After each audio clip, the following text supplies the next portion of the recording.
ওকে, আমরা SIFT database থেকে কিভাবে RSID সাবমিশন এবং ক্রোমোজোম কোঅর্ডিনেট সাবমিশনের মাধ্যমে প্রেডিকশন রেজাল্ট নিয়ে আসতে হয় তা লাস্ট দুটো ভিডিওতে দেখেছি। আজকে আমরা জাস্ট SIFT ডাটাবেস থেকে প্রাপ্ত রেজাল্টগুলোকে একটি এক্সেল ফাইলে প্রেজেন্ট করেছি এবং এখানে আমরা দেখতে পাচ্ছি যে আমাদের প্রেডিকশন রেজাল্ট হিসেবে টলারেটেড এবং ড্যামেজিং সবগুলো রিপোর্টই আমরা এখানে রেখেছি। ফার্দার যদি কাজে লাগে সেজন্য এগুলো তো রেখেছি। তো আমি এই ফাইলটার আর একটা ফাইল কপি হিসেবে রেখে দিয়েছি, র ফাইল হিসেবে, যেখানে টলারেটেড এবং ড্যামেজিং দুটোই রয়েছে। কারণ আমরা যখন পেপার লিখতে যাবো তখন হয়তো এই তথ্যগুলো লাগতেও পারে যে টলারেটেড কয়টা পাওয়া গিয়েছে, সেগুলো উল্লেখ করার প্রয়োজন হতে পারে, না হতে পারে, সাধারণত থাকে না, শুধুমাত্র ড্যামেজিং গুলোর কথাই বলা থাকে। তো আপনারা চাইলে কপি করে রেখে দিতে পারেন, কারণ আজকে আমি এই ফাইলটা মডিফাই করে শুধুমাত্র ড্যামেজিং গুলোই রাখবো। তো কিভাবে মডিফাই করবো, জাস্ট হচ্ছে এটাতে এই কলামটা সিলেক্ট করলাম, কলামটা সিলেক্ট করে আমি একটু কন্ডিশনাল ফরম্যাটিং এ যাব, হাইলাইট করবো সেলগুলোকে, যেখানে টেক্সট দ্যাট কন্টেইনস, আমি জাস্ট TOL কথাটা লিখলাম, যে যাদের মাঝে TOL কথা রয়েছে তাদেরকে সে হাইলাইট করবেন। তো এই যে অরেঞ্জ কালারের ব্যাপারে ভুল হলে আমাকে মার্ক করবেন। তো এই কালারে তারা হাইলাইট করেছে, আমি এটাকে ডিলিট করে দিচ্ছি, ডিলিট করলাম। একইভাবে যেগুলো অরেঞ্জ, বাকি যেগুলো অরেঞ্জ কালার রয়েছে সেগুলো ডিলিট করছি। ওকে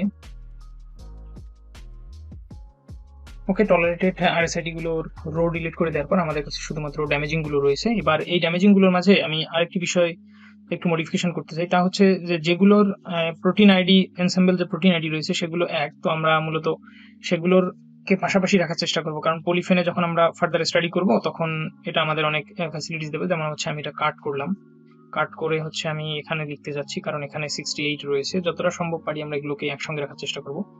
আর যেগুলো 470 যে প্রোটিন আইডি রয়েছে তাদেরকে একসঙ্গে রাখলাম, কারণ তাদের আমি যখন প্রোটিন সিকোয়েন্সটা কপি করবো তাহলে চারটা প্রেডিকশনের জন্য এই প্রোটিন সিকোয়েন্স একবার কপি করলেই হবে। তো পরবর্তীতে এগুলো আরো অনেক কাজে হেল্প করবে, কারণ পরবর্তীতে আমরা আই মিউটেন্ট এবং আরো অনেকগুলো বায়োইনফরমেটিক্স টুল ইউজ করবো, সেখানে এগুলো হেল্প করবে।